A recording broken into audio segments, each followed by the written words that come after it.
So you met with Asim Munir just a few, like couple of hours after he met Donald Trump. So what is your impressions of Field Marshal Munir, and what did he say about his meeting with Trump? He presented Pakistan's case rather effectively, and he spent a lot of time going into a lot of details, excruciating details about, hey, this is the history of the U.S. relationship with Pakistan. This is what we did in this time period, reminding the American audience that, hey, we're not somebody who just we're not fresh off the block. We have a long-standing, decades-old relationship. It hasn't been great all along, but it's not something that has died completely.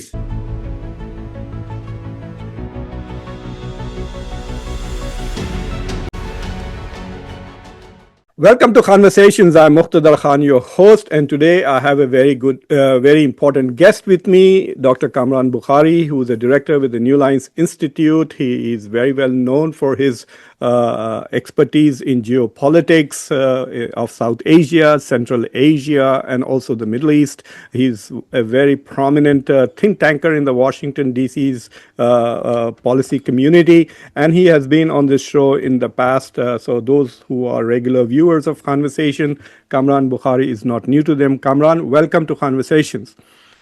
Thank you, Muqtadar. It's always a pleasure. So what we are going to do is essentially we will start by talking about the transformation of Pakistan-U.S. relations, and then we will obviously discuss what's happening between Iran and Israel. So there seems to be a sudden change, it appears, in Pakistan and U.S. relations, and all this appears to happen after Operation Sindoor, in which India has alleged that Pakistan was involved in the Pahalgam terrorist attacks, and India was essentially targeting terrorist camps in Pakistan. And it is after that particular incident, it appears that the United States and Pakistan have moved closer and closer to the point that now President Trump uses sentences like, I love Pakistan, I'm honored to meet Asim Munir, and so on and so forth, which is like a strange development. And there are lots of, obviously, surprise among the analytical community in India. So there's a lot of conspiracy theories that maybe Pakistan will be used as a base to attack Iran, and to that extent. So can you shed some light and tell us that what is driving this sudden change in U.S.-Pakistan relations? It's a great question. And look, it wasn't Operation Sindoor that sort of triggered it. If you recall, the president's first joint address to Congress, he mentioned Pakistan. And he mentioned Pakistan in the context of helping apprehend the mastermind of ISIS, who was behind the Abbey Gate attack, the Camp Abbey Gate, which was sort of that facility at Kabul airport that was used to evacuate when the Taliban were taking over, when the U.S. was completing its withdrawal back in August of 2021. So that is sort of, I would say, is a starting point. Now, what was happening? Obviously, things don't happen in a vacuum. Neither does Pakistan arrest, an individual just like that. Obviously, there's a long-standing relationship. So one of the things is that DOD and the intelligence community have had an ongoing relationship that is sort of the normal flow of doing business with their counterparts in Pakistan. That did not get interrupted. Obviously, it got downgraded because U.S. did not have the need so much in Afghanistan. They were withdrawing, but Pakistan was obviously part of the over-the-horizon counterterrorism strategy that Washington has been implementing since the withdrawal from Afghanistan. So we need to understand that those relationships did not sour. They didn't make headlines. They were not at the political level, like, you didn't have Secretary of State or Foreign Minister of Pakistan or coming and meeting and whatnot. Plus, it seems to have been some disconnect at the political level between the Biden White House and the Pakistani government. When Biden took office, if you remember, former Prime Minister Imran Khan was in office. Yeah. And there was sort of this very visible, and the Imran Khan government made no secret of it. In fact, the former prime minister himself kept saying, we're not getting any love. We're not feeling the love from the Biden White House. There were talk in the media. Biden called Pakistan the most dangerous country in the world, if you remember. Yes, yes, and so and we saw in the media that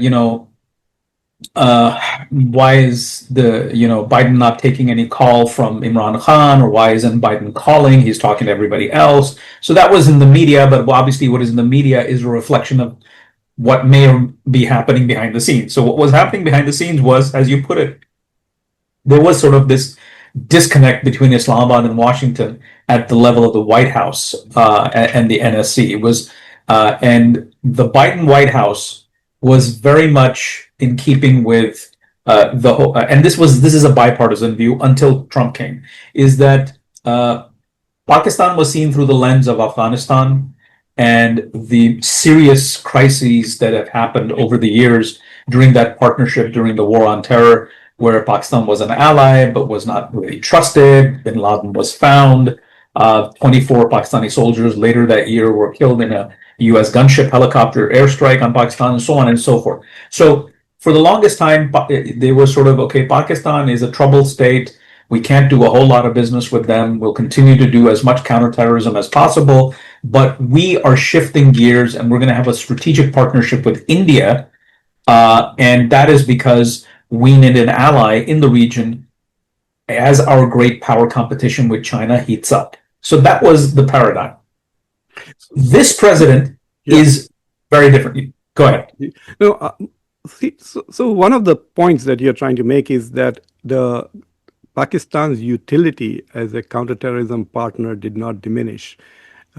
So they did have this The continuity. need for counterterrorism cooperation diminished, but Pakistan, and with that, the role was not the same. I mean, think of when the war was going on against Al Qaeda and the Taliban.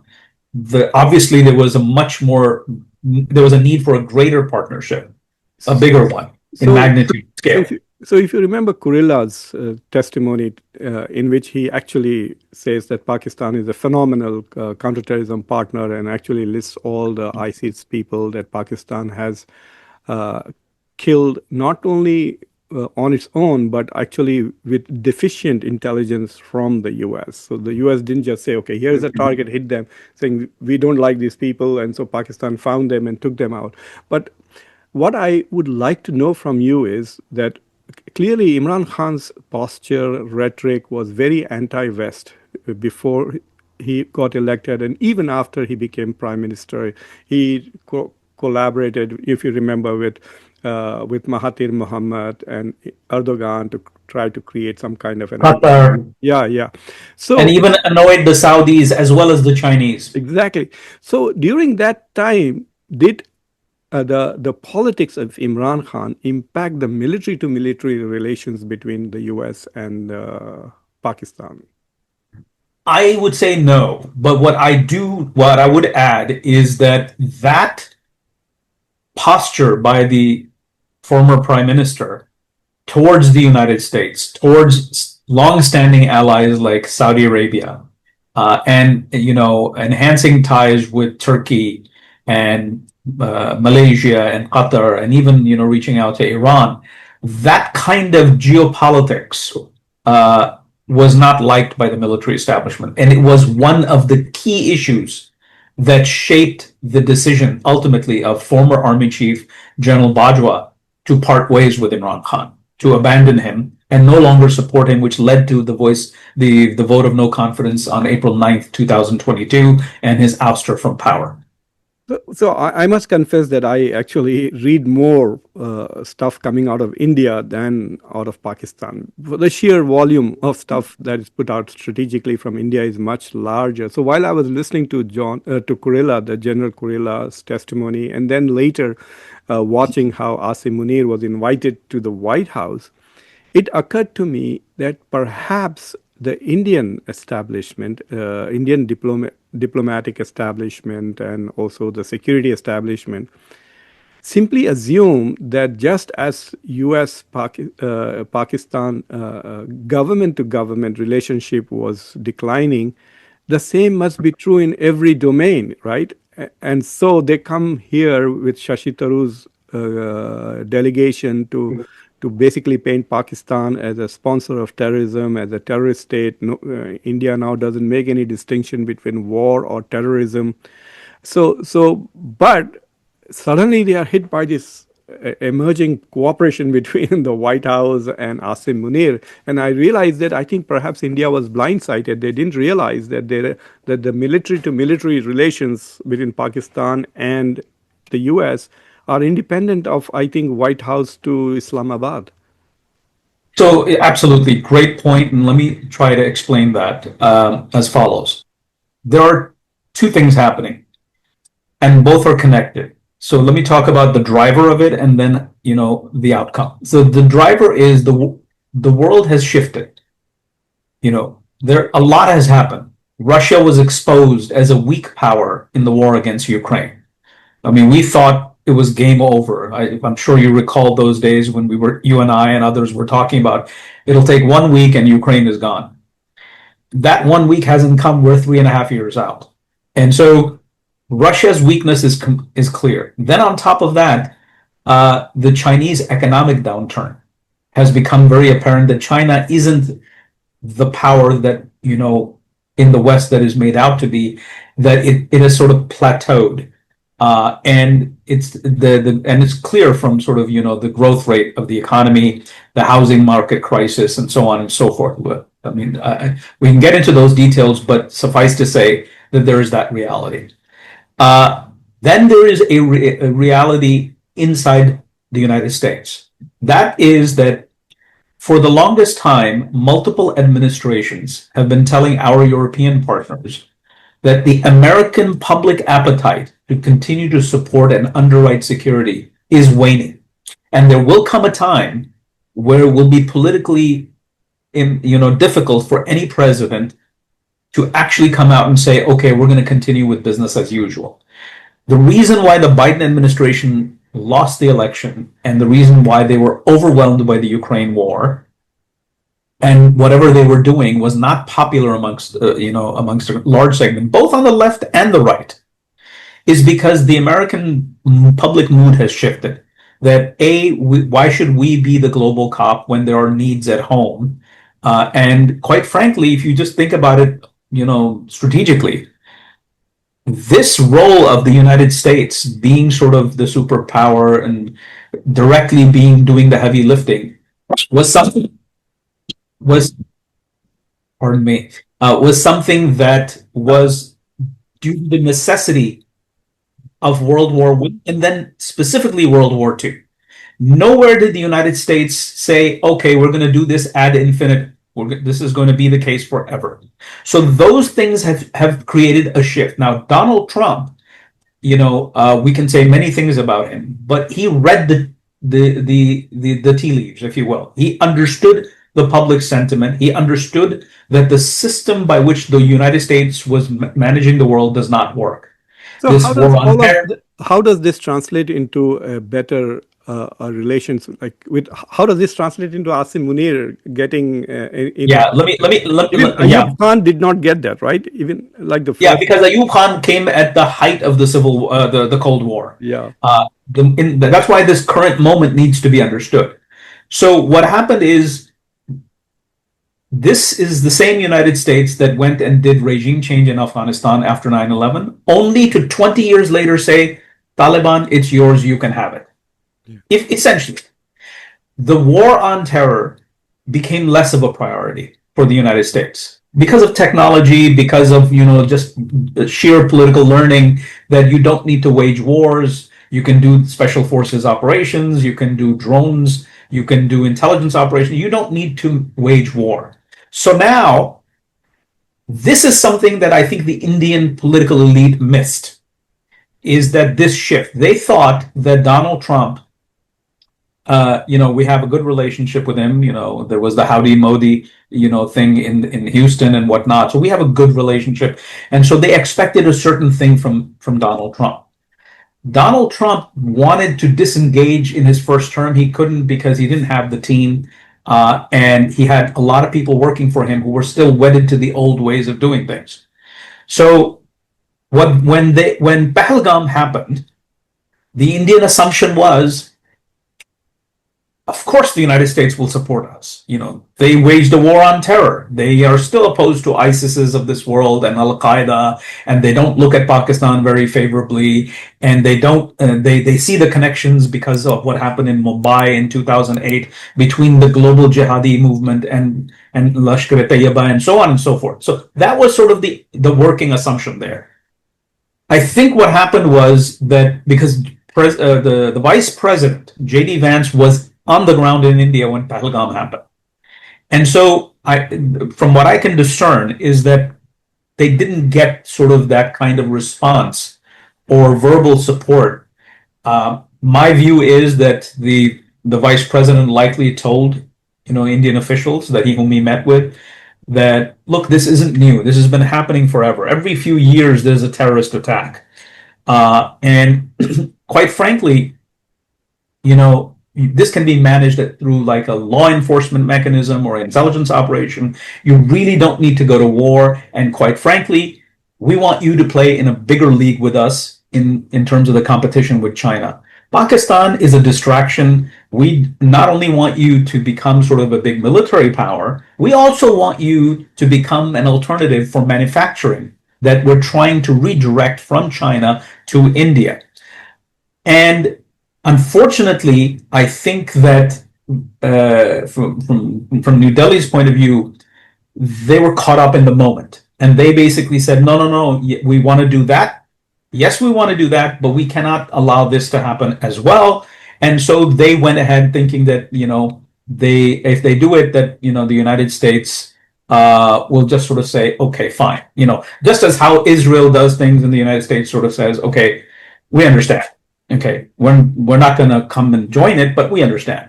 What happened is that was sort of the stage that was set. But when the initial wave of airstrikes were done, on those terrorist facilities or targeting of terrorists, then Pakistan had to respond. And then when Pakistan responded, then it led to an escalation to where now you have airstrikes on Pakistani air bases. I think that's where the Americans came in and said, oh, this is getting really ugly, and we're trying to deal with China here. We don't need this. So they came in, and also they aren't sort of wedded to that idea, the old ways of looking at things that, oh, we have special allies in certain regions. The president's view is, I'm going to do business with everybody that I can. I'm not just going to limit myself to a narrow menu of options. So, for example, in South Asia, I'm only going to do business with, or disproportionately going to do more business with India than Pakistan. He's looking at options, and he's not beholden to the old ways of looking at things. I think that's what created sort of this disconnect. And it's kind of, look at what's happening with the Iran-Israel war. The U.S. is using Israel to degrade Iran, force its hand on the negotiating table, while at the same time, Witkoff is having conversations with Abbas Araghchi. Yeah. So it's this White House is taking a much more sophisticated approach, and I think there's an Indian disappointment that why isn't it? Because they're still stuck in the war on terror mode, framework, and they want the U.S. to behave in a certain way, and the U.S. is not behaving in that way. Hence the disconnect. The U.S. is also maintaining strategic autonomy. Just to point it out that if India can do that with Russia and the U.S., so can the U.S. So how do you see, how big a moment this meeting between Donald Trump and Asim Munir?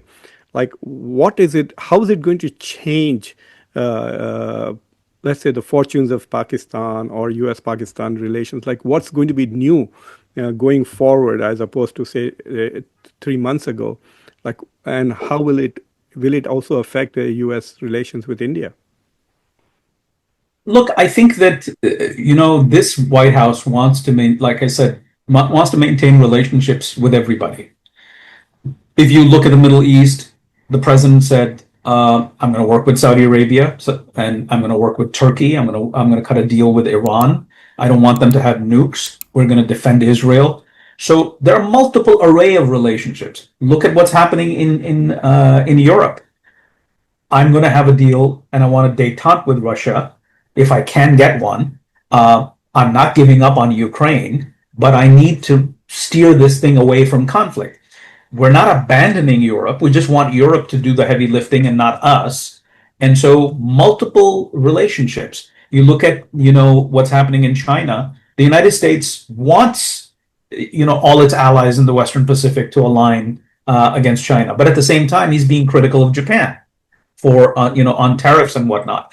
So here is the same principle. The one of the things that is also needs to be kept in mind is that this president isn't wedded to sort of the protocols or the norms of doing things. So I'm pretty sure when this meeting idea with Field Marshal Asim Munir, Army Chief of Pakistan, was brought up, was being planned, somebody had to say, "Sir, you're the president of the United States. He's not your counterpart. You need to be meeting with the prime minister, who's Shahbaz Sharif." And the president, everyone knows his ways. He basically likely responded, says, "Well, that's not how I do things. I don't really care about those I things." mean, he could have said that, "Can Shehbaz Sharif make a deal with me?" And they'll say no. Then And yes, and he knows that, ultimately the center of gravity of the Pakistani political system is general headquarters in Pindi. yeah, Okay, there's no secret. I mean, I'm not saying it's bad or good. I'll leave that to other people. I'm just saying it is what it is. And so the president knew that, and he did it. It's significant for Pakistan in the sense that other than Ayub Khan, who visited Washington during the Kennedy era, and General Zia in the Reagan era, and Musharraf in the Bush era, uh, we didn't have an army chief actually who was not president. All those three individuals, Musharraf, Zia, and Ayub, were both military chiefs as well as president. So the protocol worked out. Here, this is a man who's just an army chief, and the fact that he got that meeting is pretty significant. He's the only one in the history of the country to actually, have lunch with the president of the United States. And so, yes, it is significant. The question is, how will this change the U.S.-Pakistani relationship? And that depends on what Pakistan has to offer. Pakistan has to somehow, and I think I see it happening. I'm sure you found out from reports that Pakistan has nominated him for the Nobel Peace Prize, yeah. and so Pakistan has to find its place in this broader new global strategy of the Trump White House. To the extent that Pakistan can do that, they'll be useful. And Donald Trump wants to do business. I mean, there are reports, that I think Eric Trump, if I'm not wrong, and Steve Witkoff's son, Zach Witkoff, have been speaking with Pakistani, counterparts on, a variety of business deals, Yeah, including Bitcoin and mining and whatnot. yeah. So this president is approaching southasia from a very different point of view. He knows that he can't, that there's a reality. Pakistan and India are rivals. They're both nuclear states. There's Kashmir that's not going away. It hasn't gone, and it's not going about to go away anytime soon. Okay, I already know that. What can I do around that? That's what he's looking for. So, so does this have an impact on Pakistan's domestic policy? I mean, does this one of the things that Asim Munir and Shehbaz Sharif have been struggling since the elections is the ghost of Imran Khan and his supporters, both here. I mean, the day Asim Munir met Trump, that day all Pakistani Americans were basically campaigning against him, and there were all these trucks with messages, etc., going on. So does that strengthen this particular set of leaders in Pakistan and reduces the power of Imran Khan, or that story will go on as it is? Look, let's just be honest here. Uh, I don't. I think this is a huge setback to the opposition in Pakistan, and it shouldn't come as a surprise. At the end of the day, we used to think, the word hybrid regime, that phrase, was popularized by the Imran Khan government itself when it was embattled as a way to justify why did it come to power on the backs of the military, to literally where there was electoral engineering. Yeah. The reality is, even before that, there were hybrid regimes, and today there's a hybrid regime, and there'll always be a hybrid regime because, let's face it, the center of gravity of the Pakistani political system is its armed forces.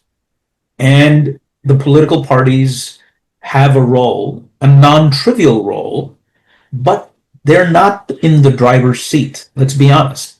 And so it's always going to be a hybrid regime. So I think that, if there's a recalculations will likely be taking place in the opposition to say, okay, how do we work with this reality? But there's been enough of sort of bad blood that I don't think that this military leadership of today is interested in doing business with Imran Khan. And why should they? He's jailed. There's no reason. They're not creating a problem. The economy is slowly, stabilizing. The United States is not improving its relationship with Pakistan. The region is changing. The war in Iran will have an effect on South Asia that we can get into. There is the war on the Western Front with Baloch rebels and Taliban, and the Taliban mothership in Kabul. There's the war with India. There's a need to do business with China.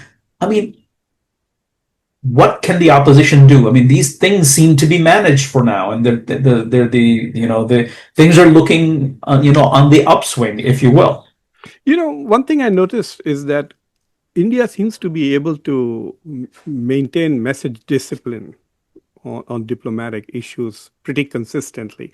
Once Modi decides, then Dr. Jaishankar, Misri, the ambassadors, and the television channels are all saying the same thing consistently, right? So right now there is an opportunity for Pakistan, I think a diplomatic opportunity. It's not very clear what the opportunities are. We just know that there's something big that could come out of this for Pakistan. I can't spell it out, but I do sense that there is an opportunity for something much more serious than just a luncheon with Trump. But do you think that the current establishment, well, not the word establishment in Pakistan means different. So if you look at the military and if you look at Isaac Dar and you look at Bilawal Bhutto and Shehbaz Sharif, are these people capable of maintaining the message discipline that might be necessary if there is an opportunity to really exploit that opportunity, or they could just mess it up by saying stupid things in social media or on television? I think that they realize, so to answer your question, they're not like BJP. If BJP is a well-oiled machine, it is a single party, it has its broader ecosystem that has tentacles into the media, into the intelligentsia, et cetera, et cetera.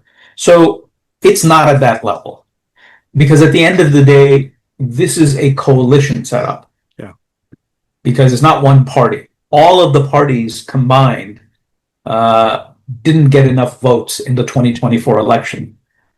So they got together, and the other side ran as independents. They were not even allowed to run under their own banner. And so you have all these tricks of the trade that when you need to do electoral engineering that allowed for them to come to power. So that's their Achilles heel. That's their problem. They cannot run away from that. That said, that I think that the fear that if they make a mistake, then it could prove very costly for them.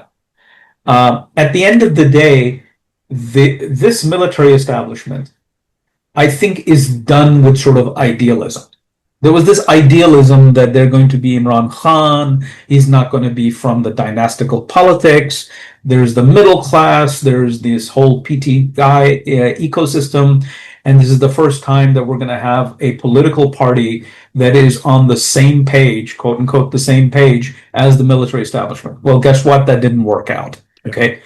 Now this military establishment is saying, you know what? We're going to be pragmatic. We need to look for competent individuals, not ideologues, not people who are sort of like idiosyncratic and who say things like Imran Khan flew to Russia on the day that of the invasion. So things like that, they don't have an appetite for it anymore. They want to put their head down. They want to, look at developing the economy, bringing it back online. There's so many challenges. There's a pressure of 240 million people. They're just this country has so many problems. They want to be able to resolve that. For that, they need people who are pragmatic like them. That they're not friends, they're not permanent allies, but they're pragmatic and they're competent. So I think that and competence is relative. So they need someone who can do to get the job done. There's a reason why Bilal Bhutto Zardari was named the head of the delegation, even though he's not from the government. Yeah. But he was named the head of the delegation. Why? It goes back to the idea that here's a guy who's very articulate, young, who knows how the West works, who knows how to, best carry the message, the narrative of the country to foreign capitals, particularly the United States and Europe. And so that shows you they're looking for people with skills, not this sort of fluff. So you met with Field Marshal Asim Munir, I can't deny that anymore. They put the Pakistani military's in public relations department published the photograph, so I can't deny it anymore. So you met with Asim Munir just a few, like couple of hours after he met Donald Trump. So what is your impressions of Field Marshal Munir, and what did he say about his meeting with Trump? So look, because it was Chatham House rules, I'm not going to attribute anything to anybody. So keeping that sort of keeping that as sort of my approach to this conversation, let me explain that. So I thought that he spoke well. I thought that he presented Pakistan's case in an effective manner. And again, I'm operating because everybody operates from a starting point. My starting point was what I had heard in the media. I don't know the guy from Adam. Okay.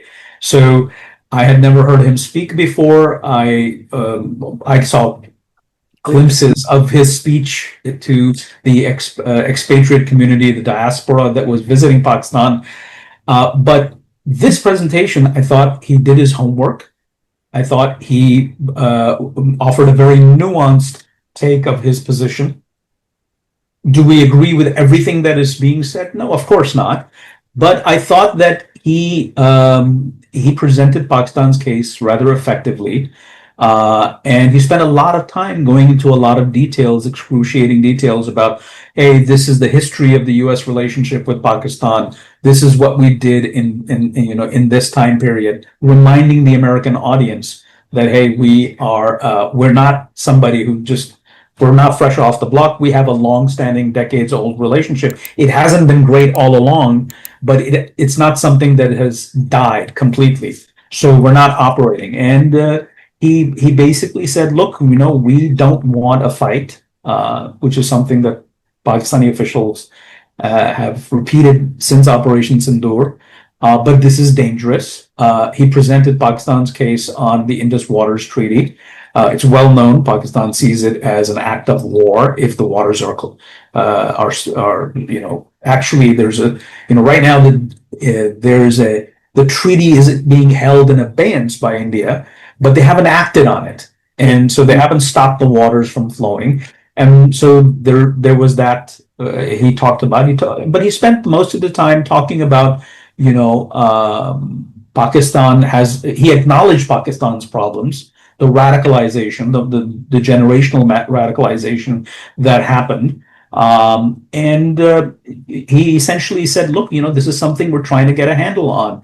But if we have, we're worried about our western flank where we face insurgencies. We don't want to be dealing with, this a warlike situation with India. It's not in our interest. And so the Pakistani position, he repeated the Pakistani position that Pakistan is seen through the lens of being an enabler of terrorism. But what people don't see is that we've also suffered from terrorism. And so I think that was his message. I think he comes across as somebody who is confident, somebody who speaks well, is a strong leader, and I didn't see. I was, to be honest, I was a bit surprised because I was operating by the caricatures that one finds in the media, and it's hard these days to shut that out and then form a relatively objective opinion about anybody. Well, whenever I talk to Indian generals, they do make the point that the Pakistan army is quite a professional army. And so if he's the CEO of a professional outfit, he has to have some professional credentials, right? Habits also. And once again, it was wonderful talking to you. I'll get back to you soon as things evolve. I think the world is going to look very different, at least in the Middle East, by next month. Absolutely. Looking forward to it. Thank you. Okay. Cheers.